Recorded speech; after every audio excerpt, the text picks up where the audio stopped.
Baha ka lang! Pinoy kami! Hello mga kababayan, nandito na naman tayo mga Pinoy. Lumalabas ang ating pagkatalentado. Wow! Nagpapatunay nga na it's really more fun in the Philippines. Well, pagkatapos ng bagyong Karina, nakita natin ang mga sari-saring eksena. Hindi lang yung baha, kundi yung mga naisipan ng mga Pinoy kung paano malalampasan ang challenges na ito. So, yung mga kabataan in-enjoy. Hindi lang kabataan, pati ito si Manong. Tingnan mo naman. Pang! Ito pa yung mga kabataan natin, mga kababayan natin. Sinamantala. Ang tubig na ito, di na kailangan bumiyahe pa para lang makapag-swimming. At ito, mukhang naiwanan ng ating Philippine team sa Paris Olympic 2024, oh. Wow, sadya nga naman talagang sinabay nila sa Olympic ngayon, di ba? Paris 2024, oh. Ito kaya dami natin mga atletang naiwanan. So, nag-i-enjoy na lang, no? Pag yung mga kababayan na talagang hindi dapat seryosohin. Ano mas ako na, no? Nagagawa pa rin natin magsaya.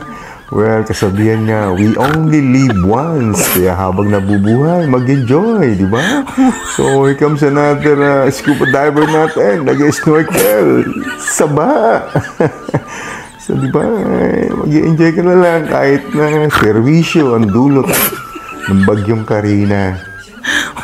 Diba, ito pa, kumbaga sa Olympic, ito yan, dragon boat o tugboat. Napapanahon nga naman dahil Olympic ngayon sa Paris 2024. At may namuo pa yatang pag-ibig itong bagyong Karina. Oh. Tingnan mo naman, napaka-sweet naman. Wow. Sana all.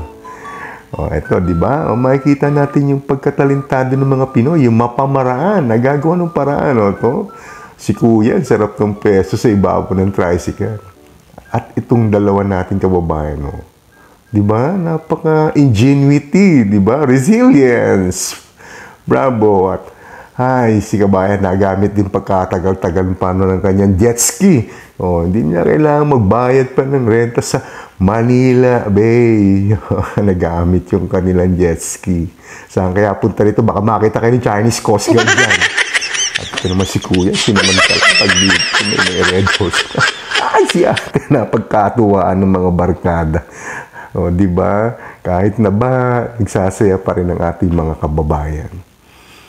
Di ba? O, napakinabangan yung mga isda, tilapia, nahuli ni Manong, may ulam na. Ay, naku, talagang tayo mga Pinoy, kahit na anumang sakuna, hindi tayo nagpapa-apekto. Enjoy pa rin.